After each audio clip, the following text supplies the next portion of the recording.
Okay, so now we're going to go ahead and take a look at the second part of the legislative branch stuff. This one's actually going to be considerably shorter than the first one, which I know is pretty long. Um, but this one is actually going to be looking specifically at what legislative committees are and kind of what they do and why they matter. And here's a quote from Woodrow Wilson: Congress in session is Congress on public exhibition, whilst Congress in its committee rooms is Congress at work. Sort of suggesting that you may have seen pictures of or think about, Congress when they're all sitting together in the big room and debating things. You can actually watch it on C-SPAN if you're really interested in putting yourself to sleep for a while. But when Congress is actually in its committee rooms is when he is arguing that they are doing their most important work. So let's take a look at kind of what that is. But what are legislative committees and what is their purpose and function? Well, generally speaking, what committees are is just subgroups of people that are in the House of Representatives or in the Senate. Basically, they will create groups to be able to focus on particular specific policy-related issues, and then we'll have a certain number of either the people in the House of Representatives, if it's a House committee, or senators, if it's a Senate committee, and they will join this committee in general to be experts on that particular topic, and to help inform other people about those particular issues. So one of the first things that they do, of course, is in these committees is that they will consider bills. So when bills are being proposed, and people kind of need to figure out a little bit more about whether or not they support it or not, they'll take a look at these bills first, and they'll use their own knowledge on that particular issue to put some notes, on the bill itself, and they'll make some markups, maybe some suggestions for changes, maybe some clarifying stuff for other people. So that, if someone's trying to pass an agricultural bill, they can send it to the agricultural committee, and then these people that know a fair amount about agriculture can put some notes on it so that the people that don't know that much about agriculture can figure out a little bit more about whether or not they support this bill and whether or not it will be a good idea to pass it in representing their own people that elected them. Next, the committees maintain oversight of executive agencies. So of course there is a Senate Appropriations Committee. So there's this committee related to, in the Senate, related to helping to fund government stuff, right? And this here is a picture of Donald Rumsfeld, who, was the Secretary of Defense previously, having to, testify, sort of almost like in court, to explain to this committee to see whether or not he really used money well. So these committees really also oversee these government agencies and make those agencies answer to them to make sure that stuff is operating appropriately, right? Operating the way that it should. But they also conduct investigations. So if there's something that they have oversight on, if there's a topic that they know a fair amount about, and there's like funny business going on in government, sometimes the committees will get involved in holding these investigations. So like here's a picture of the New Orleans mayor really having to be tried in court in front of the Senate Homeland Security and Governmental Affairs Committee, based on his actions in Hurricane Katrina.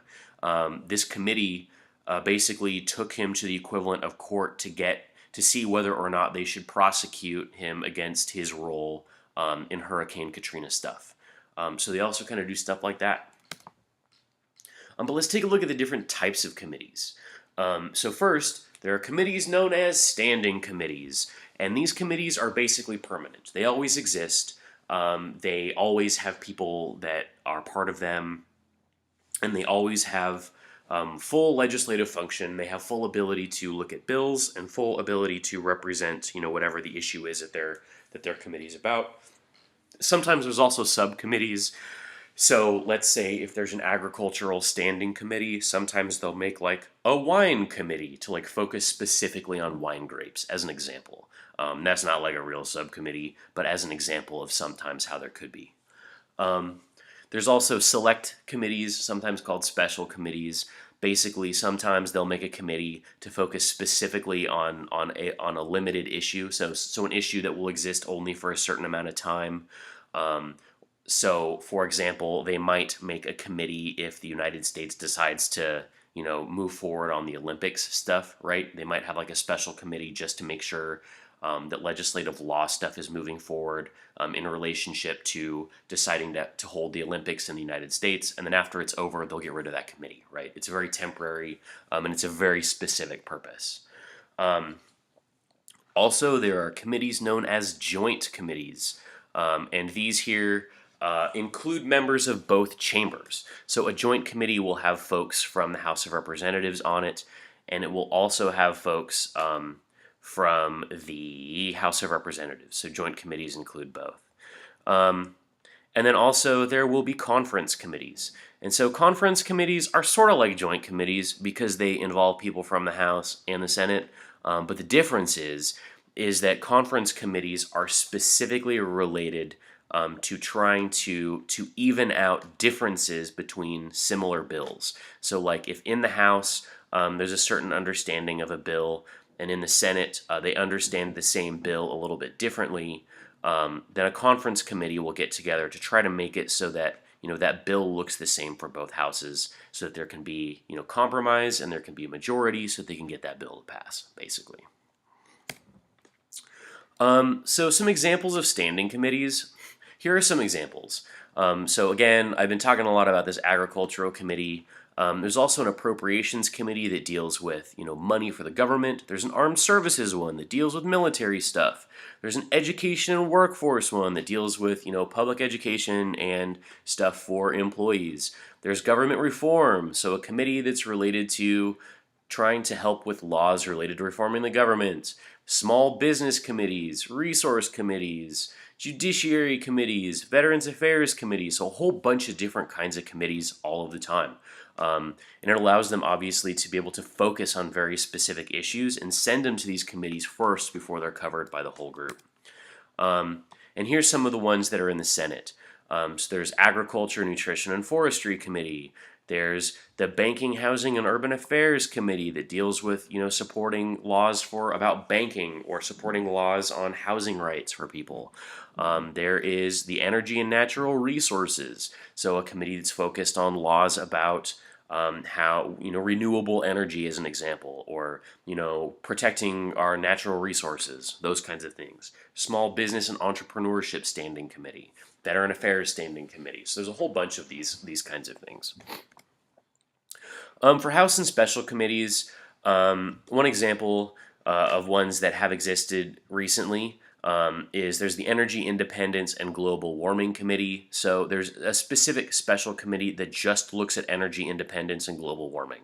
So like trying to work towards getting renewable resources to combat this issue of global warming. There's also a Senate Select Committee on Ethics, and also a Senate and House Select Committees on Intelligence. So things related to dealing with overseeing the Central Intelligence Agency, basically, and the FBI is sort of what this Committee on Intelligence is sort of about. Some joint committees there's a Joint Economic Committee, because obviously if you're dealing with the economics of the U.S., it's sort of a good idea to have both the House and the Senate involved. Printing is generally related to like the printing of money, so also economic stuff. You will want both folks from both houses to work on that. Same as taxation. So you can see that when it comes to money and comes to the economy, generally we want folks from both places to be involved because it's a pretty big deal.